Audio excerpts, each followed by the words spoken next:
नमस्कार दोस्तों। पहले कम्युनिस्ट पार्टी और कांग्रेस पार्टी दो अलग अलग पार्टियां होती थी, लेकिन अब राहुल गांधी जी के जमाना में या यूं कहे तो नरेंद्र मोदी जी की वजह से कांग्रेस पार्टी का मतलब कम्युनिस्ट पार्टी और कम्युनिस्ट पार्टी का मतलब कांग्रेस पार्टी हो गया है, क्योंकि दोनों पार्टी का मुद्दा एक ही हो गया। अशोक जी, दो बयान की आप बात कर रहे हैं। पहले बयान सांप से ही शुरुआत करता हूं। भारतीय जनता पार्टी कई नेताओं ने कांग्रेस की तुलना सांप और बिच्छू से की है, जिसमें गिरिराज जी हैं। खूनी पंजा कहने का काम हमारे देश के बाद मौजूदा प्रधानमंत्री 2014 के चुनाव में करते हैं। लेकिन अब रही बात तुलना सांप, देखिए सर, सांप की अगर आप बात करिएगा तो सांप अपने बच्चे भी खा जाती है। अभी अमृतसर जी नंद जी ने एक बात कही थी कि आरएसएस एक मुस्लिम मंच चलाती है, जिसके माध्यम से उसने 10 लाख हिंदू महिलाओं की शादी मुस्लिमों से इसलिए करा दी ताकि उनका कन्वर्जन वो कराएंगी वो महिलाएं जाकर। तो ये कहना कि सांप अपने बच्चे खा जाती है, तो ये प्रवृत्ति वो अब हिंदुओं को, हिंदूवादी संगठन इस तरीके की हिंदू महिलाओं की शादी अगर मुस्लिमों में कराएगा, प्रवृत्ति तो वही आ रही है। खड़गे जी विचारों की बात कर रहे हैं कि अगर इस जो सांप के विचार होते हैं, अगर आप उनको दंडित नहीं करोगे तो आने वाले समय में वो आपके साथ ऐसा ही करेंगे। और हमारे यहाँ कहा जाता है कि सांप को आप कितना भी दूध पिलाइएगा, वो समय आने पर आपको डसेगा ही डसेगा। अब आती है बात दूसरी। सर, अगर आप बात करेंगे एजुकेशन की तो इस पे तो डिबेट हो ही रही है। आप गुजरात का आंकड़ा देख लीजिए और केरला का आंकड़ा देख लीजिए, तमिलनाडु का भी देख लीजिए। केरला में जो है 93% के ऊपर साक्षरता दर है, 92% के ऊपर महिलाओं की साक्षरता है। बीए के बाद वहां पर 60% से ज्यादा लोग बीए के बाद भी एजुकेशन लेते हैं। लेकिन अगर आप गुजरात में देखेंगे तो ये 27 से 30% है। ओके 1.5 मिनट हुए। इससे पहले मैं तुहिन सिन्हा के पास जाऊं, आपने क्या कहा? 10 लाख महिलाओं के साथ क्या हुआ, जरा फिर से बोलिए। तो ये अमृतेश्वरानंद जी का, इंद्रेश जी के एक वक्तव्य है। उन्होंने कहा किनका बयान है ये? किनका बयान है? अमृतेश्वरानंद अविमुक्तेश्वरानंद शंकराचार्य। पहली बात तो नाम सही से लेना सीखिए। एक मिनट रुकिए। पहली बात तो नाम सही से लेना सीखिए, ठीक है? पहली बात नाम सही से लेना सीखिए। और दूसरी बात यह है, वही अविमुक्तेश्वरानंद जिन्होंने कहा था कि राहुल गांधी को जूते मारने चाहिए, जिनको हिंदू धर्म से निकाल देना चाहिए, आप उन्हीं अविमुक्तेश्वरानंद की बात कर रहे हैं? सर, निकाल देने की बात उन्होंने नहीं कही। नहीं, उन्होंने जूते मारने की बात की थी। अरे सुनिए ना, अरे मैं आपसे पूछ रहा हूं, अरे मुझे थोड़ा कंफ्यूजन हो रहा है, हो सकता है कोई और अविमुक्तेश्वरानंद हो। तो संदीप त्रिपाठी जी, मैं आपसे सिर्फ कंफर्म कर रहा हूं। अरे सुनिए ना, प्लीज सुनिए, भागिए मत। अरे भागिए मत। ये वही अविमुक्तेश्वर, ये वही ना सुनिए, ये वही अविमुक्तेश्वरानंद है जिन्होंने कहा था राहुल गांधी को जूते मारने चाहिए और राहुल गांधी को हिंदू धर्म से निकाल देना चाहिए। क्या ये वही अविमुक्तेश्वरानंद है? जूते मारने की बात उन्होंने बिल्कुल नहीं कही थी। पहली बात, शंकराचार्य है, इस तरीके की बात उन्होंने बिल्कुल नहीं कही। उन्होंने धर्म से निकालने की बात की। पागल शायद कहा था मेरा, अगर मैं गलत नहीं हूं तो। आपने जूते मारने की बात कही नहीं, शायद ऐसा भी कहा था। बिल्कुल, उनके बड़े सारे बयान है। सुनिए, उनके बड़े सारे बयान है। मैं उनके, सुनिए एक मिनट, अब बंद कर दीजिए। हो गया, बंद कर दीजिए आवाज। देखिए संदीप त्रिपाठी, मैं हल्के बयानों पर डिबेट नहीं करता हूं, और आप हल्के बयानों पर जा रहे थे। अविमुक्तेश्वरानंद के बयान कितने हल्के होते हैं ये मुझे बताने की जरूरत नहीं। मैं अपनी शो में, अपनी डिबेट में, चाहे वो कोई भी हो, मैं किसी के हल्के बयानों पर बात नहीं करता। संदीप त्रिपाठी भी बहुत कुछ कहते रहते हैं, मैं संदीप त्रिपाठी के बयानों पर डिबेट करूंगा क्या?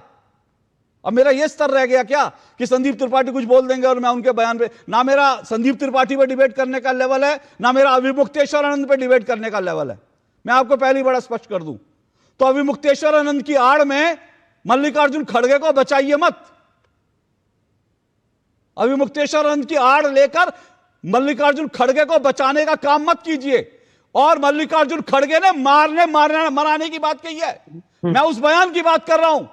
किसी को खूनी पंजा कह दिया, किसी को सांप कह दिया, ऐसे तो राजनीति में बहुत कुछ कहा जाता है। ऐसे एक नहीं 100 बयान मैं आपको सुना सकता हूं। लेकिन यह कहना कि इसको मार दो, यह सीधा नरसंहार के लिए प्रेरित करना है।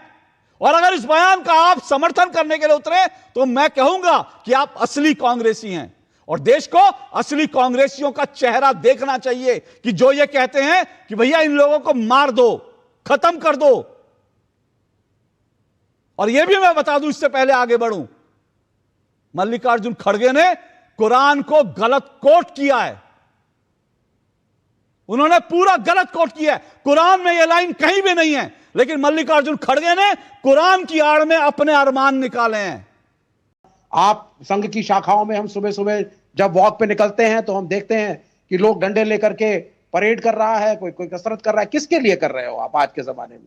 मैंने अपने संघ के दोस्तों से पूछा जो बहुत सीनियर है, मैंने बोला what is this going on? बोला आप इसको हेल्दी वे में क्यों नहीं लेते कि अगर हम राष्ट्र के नागरिकों को सुबह बुला करके कसरत करवाते हैं। मैंने कहा आप जरूर कसरत करवाइए, लेकिन लाठी परेड्स का क्या मतलब? किसके खिलाफ ये परेड? किससे आत्मरक्षा? किसको मारने की साजिश? किसको कुचलोगे उन लाठियों से? कौन सा सांप है जो आपको दिखेगा? इसके उत्तर भी देखिए देश मांग रहा है। और आखिरी कमेंट मैं करूंगा उस पे जो इस पे आप डिस्कशन चल रहा था कि साहब उन्होंने सारे गुजरातियों का, यूपी वालों का, बिहार वालों का अपमान कर दिया जब उन्होंने कहा साहब कि ये अनपढ़ है। ऐसा नहीं है। बात यूपी की नहीं है, बात गुजरात की नहीं है। बात यह है कि भारत किस दिशा में जा रहा है। यूरोप की राजनीति, अमेरिका की राजनीति, डेवलप्ड कंट्रीज की राजनीति, जहां डेमोक्रेसी है, क्या उस प्रकार से जाति के आधार पे, धर्म के आधार पे लोग वोटिंग करते हैं? क्या चर्चाएं करते हैं? मैं बीजेपी की बात भी नहीं कर रहा, मैं जनरल बात कर रहा हूं। अगर देश में वोटिंग करके आप उन पार्टियों को लाने की कोशिश कर रहे हैं जो सिर्फ धर्मांधता को रिप्रेजेंट करते हैं, एक काल्पनिक हिंदू राष्ट्र की बात कर रहे हैं जो नहीं होना चाहिए इस मुल्क के अंदर, कॉन्स्टिट्यूशन को फॉलो नहीं करते, और आप पढ़े लिखे होके engineer, doctor, lawyer, senior government अफसर, फिर भी उसको वोट करते हो तो आप अनपढ़ हैं। अगर आप प्रोग्रेस के लिए वोट नहीं कर रहे हैं तो आप अनपढ़ हैं। बिल्कुल, बेशक कुछ भी डिग्री आपके पास। पढ़े लिखे लोग पता कैसे होते हैं? पढ़े लिखे लोग पता कैसे होता है विवेक श्रीवास्तव जी?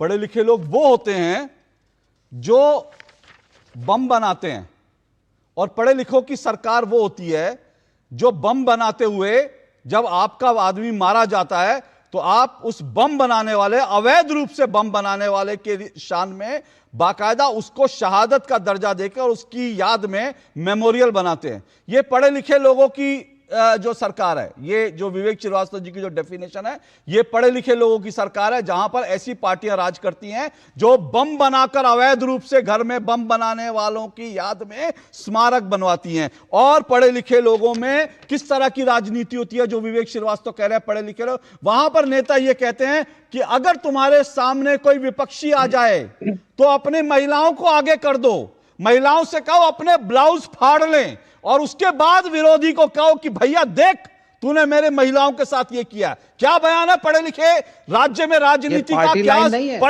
पढ़े लिखी पॉलिटिकल पार्टियां कि अपने घर की औरतों को आगे कर दो और कहो कि जब विरोधी आए, विपक्षी आए तो उनसे कहो अपना ब्लाउज फाड़ लें। ये इस देश में पढ़े लिखे लोगों की जो बात कर रहे हैं विवेक श्रीवास्तव, ये उस देश में पढ़े लिखे लोगों की राजनीति करने वाले लोग हैं।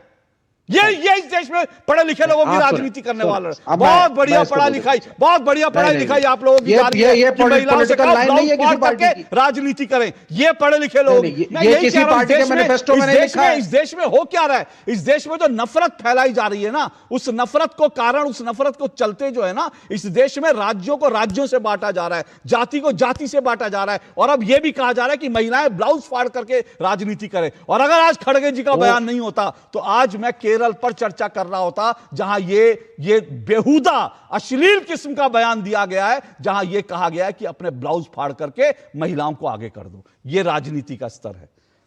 ये पार्टी की लाइनें नहीं है सर। ये किसी पार्टी की लाइन तो किसी की नहीं होती सर। पार्टी का मैनिफेस्टो नहीं है। पार्टी की लाइन विवेक श्रीवास्तव जी आप भी किस पार्टी की लाइन ले रहे हैं मुझे नहीं पता। विवेक श्रीवास्तव जी आप किस पार्टी की लाइन ले रहे हैं मुझे नहीं पता, क्योंकि आप तो सुनिए ना विवेक श्रीवास्तव जी, आप तो खुद ही आरएसएस और बीजेपी की बी टीम है। आप कौन सी पार्टी लाइन ले रहे हैं मुझे नहीं पता। आप लोग तो आरएसएस और बीजेपी की बी टीम है, तो फिर आप क्या लाइन ले रहे हैं मैं नहीं जानता। वो ठीक है, चुनावी है ना, आप लोग आप बीजेपी आरएसएस की बी टीम है कि नहीं है?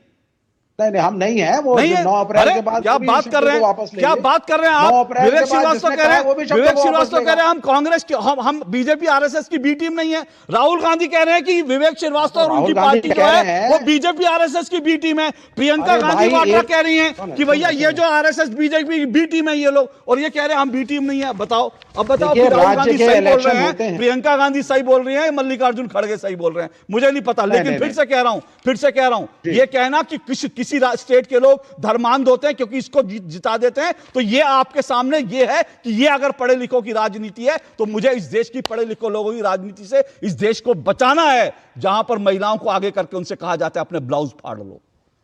आनंद ये दुबे किसी पार्टी ने नहीं सुनिए, अब इसको डिफेंड मत कीजिए, इसको डिफेंड मत कीजिए विवेक श्रीवास्तव। नहीं, ये पार्टी का मैनिफेस्टो नहीं है। विवेक श्रीवास्तव डिफेंड मत कीजिए। आनंद दुबे, अब विवेक श्रीवास्तव इस बात को भी डिफेंड करेंगे कि ब्लाउज फाड़ने वाला जो, उसको भी डिफेंड करने की कोशिश करेंगे। मतलब विवेक श्रीवास्तव के पास ब्लाउज फाड़ने की राजनीति के विरोध में भी, ऐसे बयान के विरोध में भी एक शब्द नहीं है, इसको भी डिफेंड कर रहे हैं। नहीं, पार्टी की लाइन नहीं। खत्म, bye bye, tata, good bye.